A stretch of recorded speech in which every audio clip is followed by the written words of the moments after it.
여러분 안녕하십니까? 이어서 광주 전남권 소식입니다. 6.3 대선 공식 선거운동이 시작되면서 광주 더불어민주당과 민주노동당도 출정식을 열고 자당 후보의 지지 호소 활동을 시작했습니다.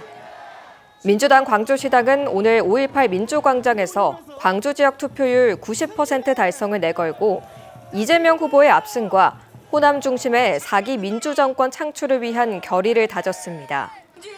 앞서 민주노동당도 지역 노동조합 등과 함께 5.18 광장에서 광주 전남 권역 선대위 출정식을 열고 차별 없이 함께 사는 나라를 만들자며 권영국 후보 선거운동에 본격 돌입했습니다. 광주시와 교육청 그리고 5개 구청이 6.3 대선 투표율을 독려하기 위한 범시민 캠페인을 전개합니다. 강기정 시장과 이정선 교육감 그리고 구청장들은 오늘 광주시청에서 합동 기자회견을 열고 선거는 나라의 권력이 국민에게 있음을 확인하는 기회라며 이같이 밝혔습니다. 광주시와 교육청 또 5개 구청은 이번 대선에서 광주의 목표 투표율은 92.5%로 세우고 노동자와 청년, 학생과 시민들의 투표 동참을 북돋는 생활운동과 교육 등을 추진합니다.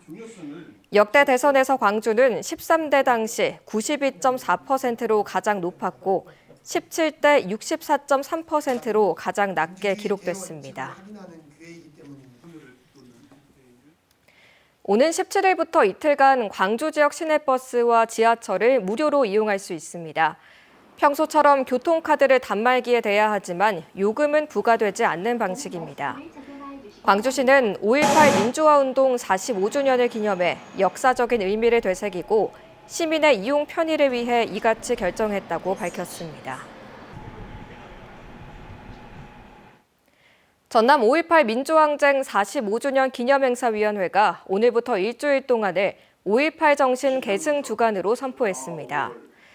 이들은 전남도 의회에서 기자회견을 열고 지난 겨울 우리는 제대로 청산되지 않은 과거가 현재를 어떻게 무너뜨리는지 묵도했다며 당면 과제로 남은 내란 종식을 위해 올해는 대중과 함께하는 다채로운 행사들을 마련했다고 밝혔습니다. 이에 따라 이번 5.18 정신 계승 주간에는 5월 문화제를 중심으로 농민들이 참여하는 당시 차량 시위 재현 퍼포먼스 등 16개 사업이 전남 곳곳에서 펼쳐질 예정입니다. 전라남도는 5.18 민주화운동 45주년을 맞아 민주화운동 현장에서 지역의 항쟁사를 직접 전달하는 5.18 역사 해설사를 운영합니다. 전라남도는 지난 2020년과 2022년 역사적 가치가 높은 장소 29곳을 전남 5.18 사적지로 지정해 정비했으며 현재 역사 해설가 18명이 활동 중입니다. 5명 이상의 단체가 신청하면 해설사 지원이 가능하며 지원을 바라는 경우 전남도로 답사 일주일 전까지 신청하면 됩니다.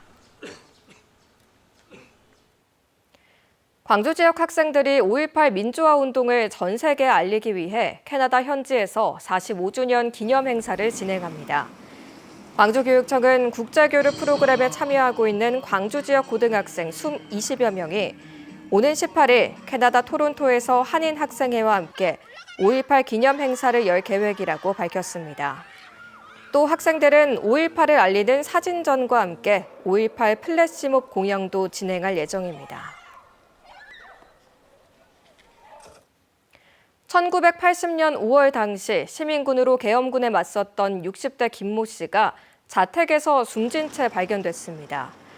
광주 북부경찰서는 지난 9일 밤 10시 45분쯤 광주 북구 용봉동의 한 빌라에서 5.18 유공자인 61살 김모 씨가 숨진 채 발견됐다고 밝혔습니다. 경찰은 범죄 혐의점은 없는 것으로 보고 있습니다. 김 씨는 고등학교 2학년이던 5.18 당시 시민군으로 활동했으며 양기남 5.18 민중항쟁 기독타격대 동지회장은 고인은 평생의 고문 후유증에 시달리면서도 5.18 진상규명을 위해 노력해왔다고 밝혔습니다.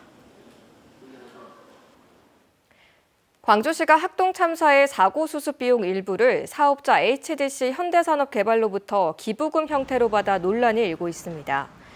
현사는 남은 구상금 1억 8천만 원이 기존 지급 항목과 중복되는 등 배임의 소지가 있어 기부금 대체를 시와 협의했고 동구도 같은 방법을 생각 중인 것으로 알려졌습니다.